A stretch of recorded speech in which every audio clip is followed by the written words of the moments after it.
Hello my dear students, कैसे हैं आप सब। मैं सोनिया कौशिक और हम कर रहे हैं molecular basis of inheritance in 12th biology और हम पहुंच चुके हैं very interesting topic DNA fingerprinting पर। आज का हमारा टॉपिक रहेगा डीएनए फिंगरप्रिंटिंग। डीएनए फिंगरप्रिंटिंग को स्टूडेंट्स डीएनए प्रोफाइलिंग भी कहते हैं और सदर्न ब्लॉटिंग भी कहते हैं, क्योंकि सदर्न नेम के जो साइंटिस्ट थे that have give the blotting technique, तो इसको सदर्न ब्लॉटिंग भी कहते हैं, राइट। तो चलिए टॉपिक स्टार्ट आज हम करेंगे डीएनए फिंगरप्रिंटिंग टेक्निक। तो स्टार्ट करने से पहले थोड़ा सा मैं आपको बताऊंगी कि डीएनए फिंगरप्रिंटिंग टेक्निक क्या है और क्यों ये हमारे लिए हेल्पफुल है। सो माय डियर स्टूडेंट, देखिए अगर हम अपने डीएनए की बात करें, आपको पता है डीएनए कहाँ प्रेजेंट होता है, न्यूक्लियस के अंदर। एंड डीएनए की फुल फॉर्म की बात करें तो that is deoxyribo nucleic acid. Alright, सभी को पता है, ठीक है। डबल स्ट्रैंडेड डीएनए यूकैरियोट्स में होता है और सर्कुलर डीएनए या that is called nucleoid in case of prokaryotes, ठीक है।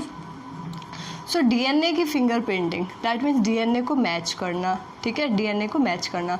अब डीएनए को कैसे मैच कर सकते हैं, क्योंकि हमने तो सुना है कि सबका डीएनए 99% डीएनए सबका सेम है। So my dear student, 99.9% DNA of all individuals are same. अगर हम ह्यूमंस की बात करें या बाकी ऑर्गेनिजम्स की बात करें तो 99.9% सिमिलैरिटी इज़ देयर, ठीक है। 99.9% डीएनए हम सबका सेम है, लेकिन जो वो 0.1% या 1 to 2% जो डिफरेंट जो डीएनए है that is on the basis of repeating sequences. Students, my dear students, सभी के अंदर, हम सबके अंदर जो डिफरेंट जो डीएनए है, जो थोड़ा सा जो डिफरेंस है डीएनए में, that is in the form of repeating sequence.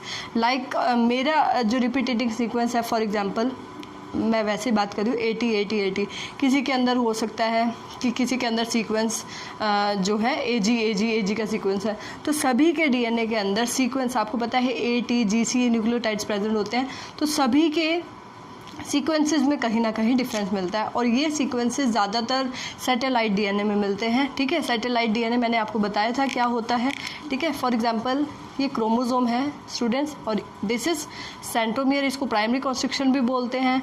And some time there is one more constriction, एक से ज़्यादा कॉन्स्ट्रिक्शन मिलती है। So this is primary constriction, this is secondary constriction और सेकेंडरी कॉन्स्ट्रिक्शन के बाद ये जो डीएनए क्रोमोसोम का रीजन होगा स्टूडेंट, इसको बोलते हैं सैटेलाइट डीएनए। ऑलराइट, तो यहाँ पर रिपीटेटिंग सीक्वेंसेस बहुत ज़्यादा होते हैं। तो वो जो रिपीटेटिंग सीक्वेंस है स्टूडेंट सभी इंडिविजुअल्स के अंदर डिफरेंट है, उनको हम VNTR कहते हैं, वेरिएबल नंबर। वेरिएबल मतलब डिफरेंट है, variable number of tandem repeats, ठीक है। टैंडम का मतलब है कॉन्टिन्यूटी में होंगे, ऐसा नहीं है रैंडमली कहीं भी प्रेजेंट होंगे, ठीक है। तो ये जो डीएनए पॉलीमॉर्फिज्म है, ये जो VNTR सीक्वेंस है student, that is the basis of DNA fingerprinting. तो चलिए स्टार्ट करते हैं कैसे डीएनए फिंगरप्रिंटिंग करते हैं, ठीक है। तो मैंने आपको बताया डीएनए फिंगरप्रिंटिंग को और क्या बोलते हैं, डीएनए प्रोफाइलिंग भी बोलते हैं स्टूडेंट्स, और इसको, ठीक है, डीएनए प्रोफाइलिंग भी इसी को बोलते हैं। Southern blotting technique, southern blotting technique भी बोलते हैं, because it is given by, blotting technique is given by the scientist Southern, ठीक है, गिवन बाय सदर्न, इसलिए इसको Southern blotting. DNA fingerprinting journal जो टेक्निक है students, this is given by Alec Jeffrey.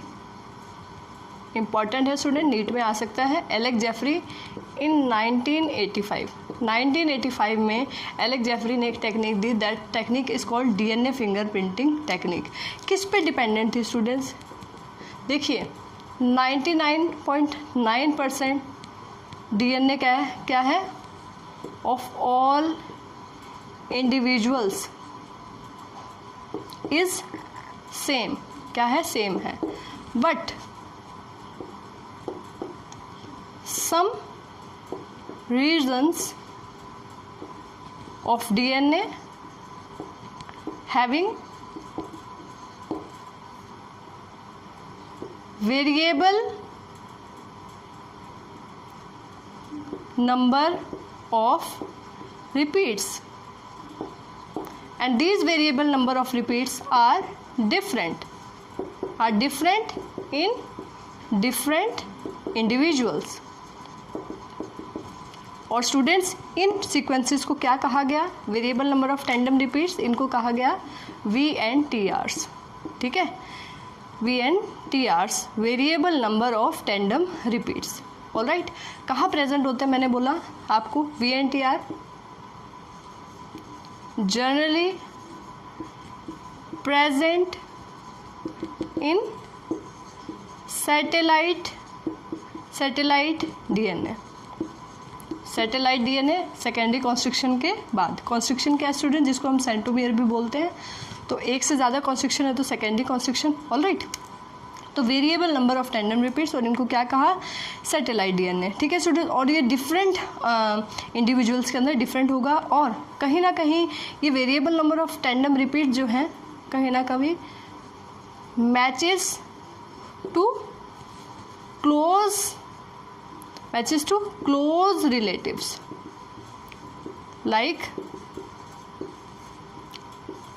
Parents से थोड़ा बहुत मैच कर सकता है स्टूडेंट्स, जैसे जो चिल्ड्रन होगा, ठीक है, क्लोज रिलेटिव जैसे पेरेंट्स का.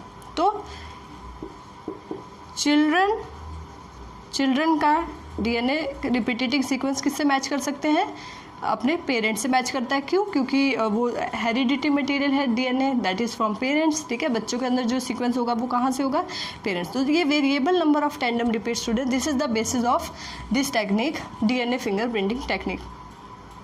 और ये जो रीजन्स रहते हैं student VNTR, these are non coding sequences.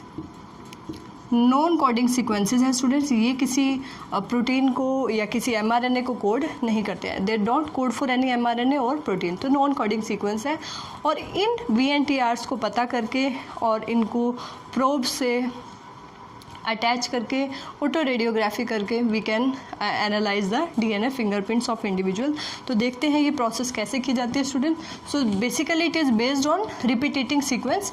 और ये रिपीटेटिंग सीक्वेंस स्टूडेंट्स मैंने आपको बताया कि सभी इंडिविजुअल्स के अंदर डिफरेंट होगी, लेकिन क्लोज रिलेटिव्स जैसे ब्रदर सिस्टर, या हम पेरेंट्स से कहें या अपने ग्रैंड पेरेंट्स से कहें, तो कहीं ना कहीं वहाँ थोड़ा बहुत सिमिलैरिटी, बिल्कुल सेम तो वो भी नहीं होगा, लेकिन थोड़ा बहुत सिमिलैरिटी वहाँ पर रिपीटेटिंग सीक्वेंस की देखने को मिल सकती है. Because DNA is a genetic material that is inheritable in nature. Alright, तो देखिए सबसे पहले क्या किया जाता है स्टूडेंट्स, इसमें सबसे पहले क्या होगा, देखिए DNA आइसोलेशन. ठीक है, DNA फिंगरप्रिंटिंग टेक्निक कैसे की जाती है, सबसे पहले DNA आइसोलेशन किया जाता है. सेल्स के न्यूक्लियस में DNA प्रेजेंट है. ठीक है, DNA आइसोलेशन टेक्निक हम कर चुके हैं, एग्रोज जेली इलेक्ट्रोफोरेसिस जब हमने किया था वन ऑफ माय वीडियो. ठीक है, तो अगर आपने DNA आइसोलेशन को डिटेल में देखना है तो you can go for that video again. ठीक है, इसी चैप्टर में मॉलिक्यूलर बायोलॉजी में हमने एग्रोज जेली इलेक्ट्रोफोरेसिस किया है, तो वहाँ आप इसको देख सकते हैं.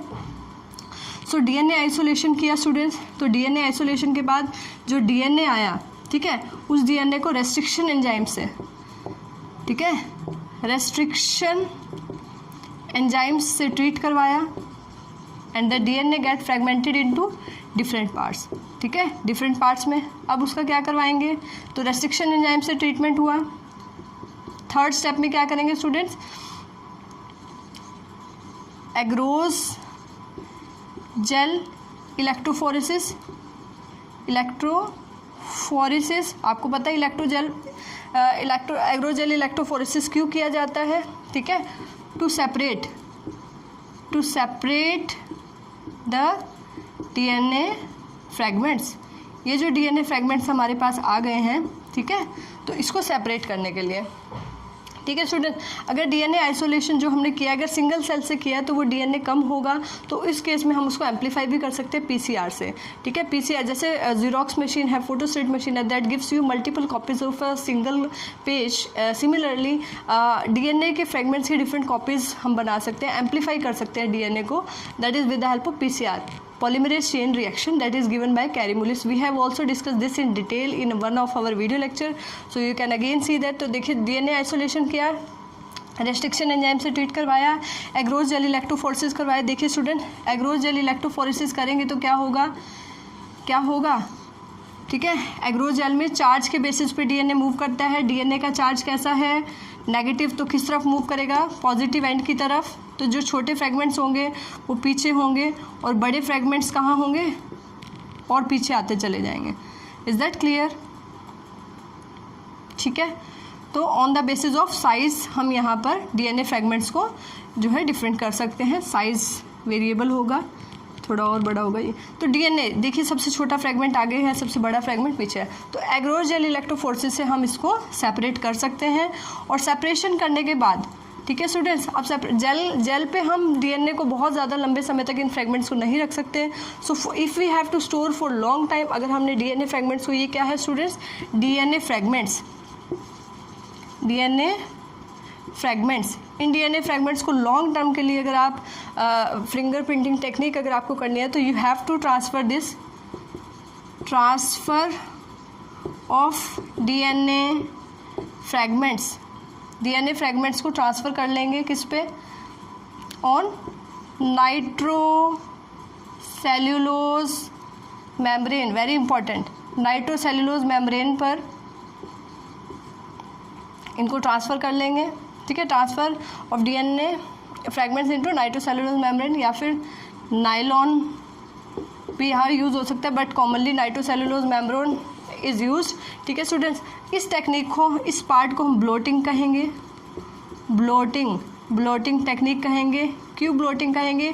क्योंकि इसके ऊपर जब हम नाइट्रोसेल्यूलोज मेम्ब्रेन रखेंगे, सपोज, ठीक है, दिस इज़ नाइट्रोसेल्यूलोज मेम्ब्रेन, यहाँ पे हमने नाइट्रोसेल्यूलोज मेम्ब्रेन इसके ऊपर रखी और उसके ऊपर हमने पेपर टॉवल रख दिए, ताकि जेल में ये जो डीएनए फ्रेगमेंट्स है that will come into nitrocellulose membrane. ठीक है, अब देखिए, अब हमारे पास डीएनए फ्रेगमेंट्स आ गए कहाँ पर, nitrocellulose membrane. Suppose this is nitrocellulose membrane, ये नाइट्रोसेल्यूलोज मेम्ब्रेन है। ठीक है, और हमारे डीएनए फ्रेगमेंट्स, ये डीएनए फ्रेगमेंट्स है, ये कहाँ आ गए, देखिए स्टूडेंट्स, नाइट्रोसेल्यूलोज मेम्ब्रेन पर ये आ गए। ठीक है, उतना ही साइज़ होगा।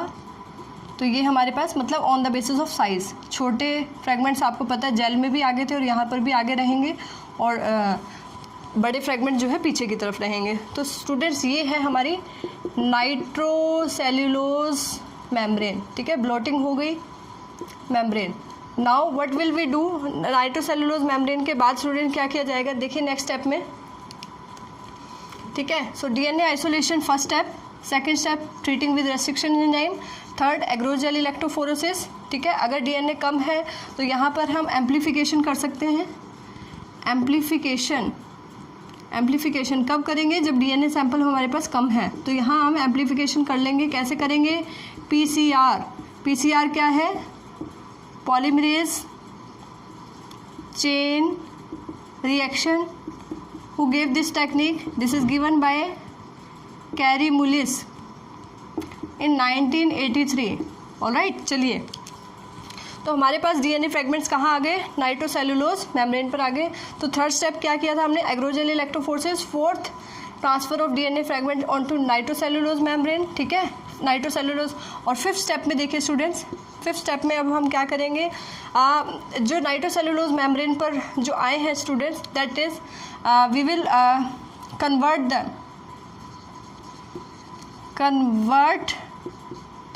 the DNA fragments into single stranded form। SS form का मतलब क्या है स्टूडेंट, डीएनए हमारा डबल स्ट्रैंडेड होता है, तो सिंगल स्ट्रैंडेड फॉर्म। कैसे सिंगल स्ट्रैंडेड फॉर्म कैसे आएगी स्टूडेंट, देखिए, we will treat the DNA with NaOH। NaOH क्या है, एक एल्केलाइन मीडियम है। We will treat the membrane with alkaline medium. तो वहाँ क्या होगा स्टूडेंट्स, देखिए, NaOH क्या करेगा, डीएनए जो डबल स्ट्रैंडेड है ATGC, ठीक है, इनके बीच में डबल बॉन्ड है, या डबल बॉन्ड है, GC के बीच में ट्रिपल है, अगेन C है, G है, तो ये बीच में जो बॉन्ड्स है स्टूडेंट्स इनको ब्रेक कर देगा। ठीक है, NaOH ब्रेक कर देगा, तो हमारे पास क्या आ गया, सिंगल स्ट्रैंडेड फॉर्म आ गई। ठीक है, we get single stranded form. Now देखिए स्टूडेंट्स, नेक्स्ट स्टेप में देखेंगे आप, सिक्स स्टेप में क्या होगा, जो हमारे पास सिंगल स्ट्रैंडेड फॉर्म आई है, सिंगल स्ट्रैंडेड फॉर्म जो हमारे पास आ गई है स्टूडेंट्स, सिंगल स्ट्रैंडेड में हमने उसको कन्वर्ट कर लिया. Now we will label probe, labelling with radio active probe use करेंगे. रेडियो एक्टिव प्रोब क्या है student? That is a complementary to this. तो ज़्यादातर रिपीटेटिंग सीक्वेंसेस छोटे होते हैं. मान लीजिए ये हमारे रिपीटेटिंग सीक्वेंस है, तो प्रोब ने इनको लेबल कर लिया. प्रोब ने इनको क्या कर लिया स्टूडेंट्स? लेबल कर लिया. And we can take this, जो हमारे पास लेबल्ड प्रोब अब आ गए students, and we can bake this nitrocellulose membrane. ठीक है, इसको हम हीट करेंगे. नेक्स्ट स्टेप में हम क्या करेंगे? Heat at 80 degree Celsius. ठीक है, हम इसको हीट अप करेंगे 80 डिग्री सेल्सियस में स्टूडेंट्स. कब, कहाँ करेंगे? वैक्यूम में. ठीक है, इन वैक्यूम जहाँ एयर नहीं होगी तो उसको 80 डिग्री सेल्सियस पे हम इस मेम्ब्रेन को हीट अप करेंगे, ताकि ये जो फ्रेगमेंट्स आए हैं डीएनए के fragment, that will fix on the membrane. ये मेम्ब्रेन पे क्या हो जाएंगे? फिक्स हो जाएंगे. फिक्स हो गए तो स्टूडेंट्स उसके बाद हमने क्या किया? नेक्स्ट लास्ट स्टेप में we can go for x-ray film. हम एक्सरे फिल्म पर, ठीक है, एक्सरे फिल्म पर ये प्रोब की हेल्प से जो भी हमारा डीएनए का बेंडिंग पैटर्न होगा रिपीटेटिंग सीक्वेंस का, वीएनटीआर का, दैट विल कम ऑन. ठीक है, कहाँ आ जाएगा वो? एक्सरे फिल्म पे. And then we can observe the fragments on x-ray film. तो माय डियर स्टूडेंट, इस टेक्निक को इस तरीके से विजुअलाइज करने को हम इसको क्या कहते हैं स्टूडेंट? इसको हम कहेंगे ऑटो रेडियोग्राफी, क्योंकि हमने यहाँ रेडियो एक्टिव एलिमेंट यूज़ किए एज अ प्रॉब, और उसको हमने फिर एक्सरे फिल्म पर जो भी सीक्वेंसेस थे वो आ गए. एंड देन अब हमारे पास स्टूडेंट्स ये हमारे पास डीएनए का एक बेंडिंग पैटर्न हमारे पास आ गया है. And we can match the banding pattern of a individual with their parents. तो कहीं ना कहीं वहाँ सिमिलैरिटी मिलेगी स्टूडेंट्स. तो डीएनए फिंगरप्रिंटिंग टेक्निक में आपने देखा कि हमने डीएनए को सेल से आइसोलेट करके फ्रैगमेंट्स में कन्वर्ट किया with the help of restriction enzyme, and then the fragments are you can say visualize on this, और एग्रोजेल इलेक्ट्रोफोर्सेस से वो जेल पर आ गए. And then we have converted और we have transferred the fragments of DNA on a nitrocellulose membrane. Nitrocellulose membrane के बाद हमने फिर उसको रेडियो एक्टिव प्रोब से लेबलिंग किया. Then we have heat the, ताकि वो अपने प्रॉपर जो भी लोकेशन है वहाँ पर फिक्स रहें. फिर हमने एक्सरे फिल्म पर उनको ट्रांसफ़र कर लिया, या हम एक्सरे फिल्म पर उनको विजुअलाइज कर सकते हैं. इस टेक्निक को ऑटो रेडियोग्राफी कहेंगे. नाउ द क्वेश्चन अराइजेस, ठीक है कि हमारे पास इंडिविजुअल का डीएनए का बेंडिंग पैटर्न आ गया और हम इससे मैच कर सकते हैं. ठीक है, कि डीएनए का रिपीटेटिंग सीक्वेंसेस के बेसिस पे हम देख सकते हैं कि इंडिविजुअल्स में डीएनए में कहाँ डिफरेंसेस है. Now coming to the applications. ठीक है, ये डीएनए फिंगरप्रिंटिंग टेक्निक की क्या एप्लीकेशंस है, कहाँ पे यूज़ होता है स्टूडेंट? तो देखिए, very important, this technique is being used for you can say for many criminal cases. बहुत सारे क्रिमिनल केसेस में, फॉर एग्जांपल अगर कहीं पे कोई क्राइम सीन हो गया है, मतलब कि फॉर एग्जांपल हाँ,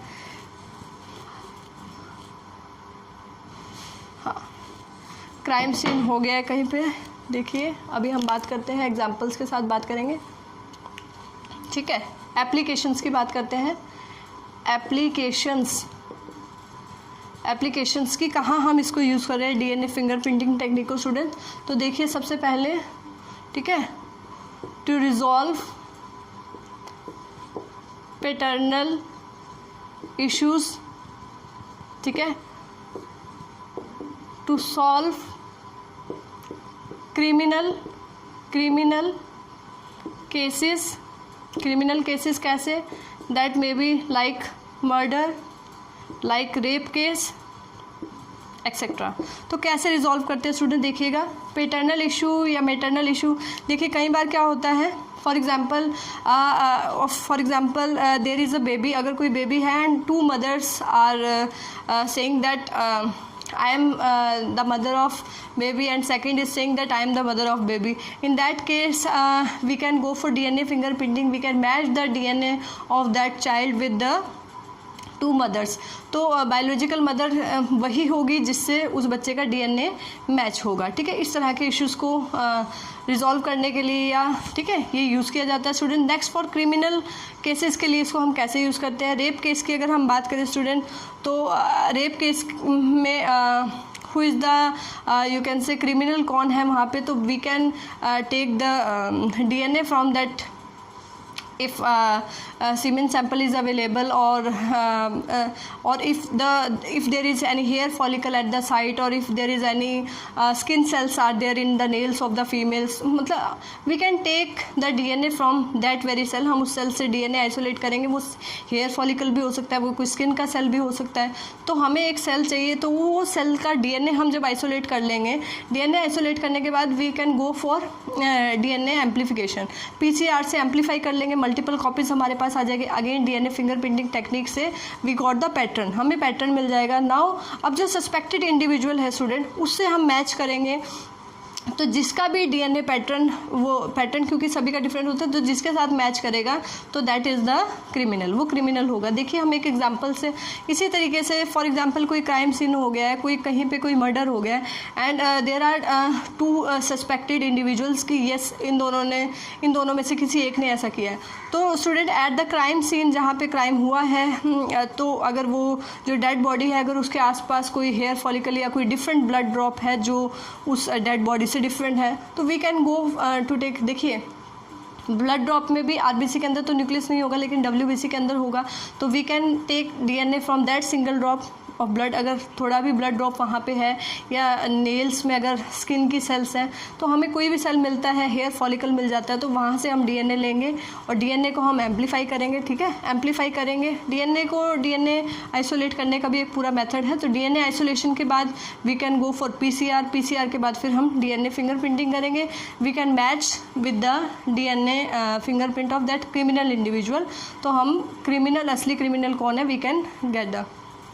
तो स्टूडेंट इस डीएनए फिंगरप्रिंटिंग टेक्निक की हेल्प से more than you can say जो ओल्ड केसेस हैं, like we got skeleton somewhere, हमें कहीं किसी जगह पे कोई या फिर अगर हम एटम बम के केस में देखें, जहाँ पर बहुत सारी कैजुअलिटी एक साथ हो जाती है, या कोई भी इस तरह का इंसिडेंट है, तो जहाँ हमें डेड बॉडी को पहचानना मुश्किल हो जाता है कि किसका है, in that case we can go for DNA fingerprinting and we can find the dead body belongs to which individual. Even from the skeleton और बोन अगर हमें मिली हैं, तो वो कोई मिसिंग इंडिविजुअल था, तो उसके क्लोज रिलेटिव्स के साथ उसका डीएनए पेंडिंग पैटर्न मैच करके वी कैन गेट कि यस ये जो स्केलेटन है that belongs to that very individual. Okay, तो देखते हैं डीएनए फिंगरप्रिंटिंग किस तरीके से हेल्प करती है। स्टूडेंट देखिए, अभी मैंने आपको एक पैटर्नल इशू बताया, तो मैं मैटरनल इशू की बात करती हूँ। For example this is a child, ये एक चाइल्ड है स्टूडेंट, चाइल्ड का डीएनए का फिंगरप्रिंटिंग का पैटर्न है। दिस इज़ मदर 1 जो बोल रही है कि मैं इस बच्चे की मदर हूँ, and this is mother 2 that is saying कि I am the real mother. ठीक है, एंड दिस इज चिल्ड्रन, ये बच्चा है जिसका। अब बेंडिंग पैटर्न आप देखेंगे स्टूडेंट, इस बच्चे का जो बेंडिंग पैटर्न है दैट इज़ लाइक दिस, बच्चे का बेंडिंग पैटर्न है। ठीक है, रेडियो एक्टिव प्रॉब है, तो उसकी हेल्प से हम बेंडिंग पैटर्न देख लेंगे। तो बेबी का बेंडिंग पैटर्न आपके सामने है, suppose this is the banding pattern. ठीक है, तो चाइल्ड का बेंडिंग पैटर्न ये है। अब हम देखते हैं कि मदर 1 का बेंडिंग पैटर्न क्या है। सपोज मदर 1 का banding pattern is like this.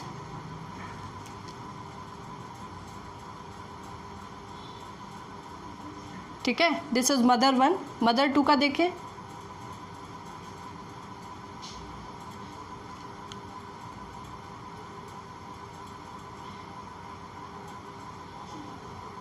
Mother 2 का बेंडिंग पैटर्न कुछ इस तरीके से है।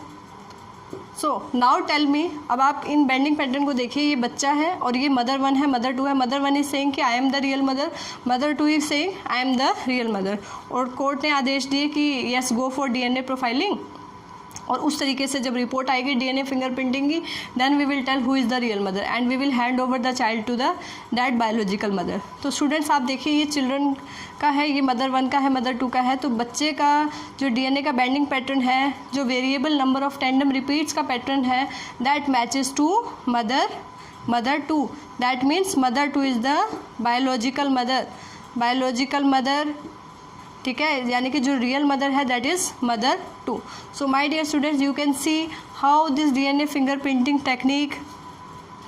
technique helps to you can solve the criminal cases or these type of maternal paternal issues. So these type of issues can be resolved by DNA fingerprinting technique. So this technique is very useful technique that helps to solve various cases for CBI and in forensic lab many cases that are pending from still 50 years 60 years like that. So these matters can be resolved now by this technique. All right, so this technique is very very helpful. I hope you understand the topic with the help of this lecture. If you like this lecture, please hit the like button. Okay, goodbye.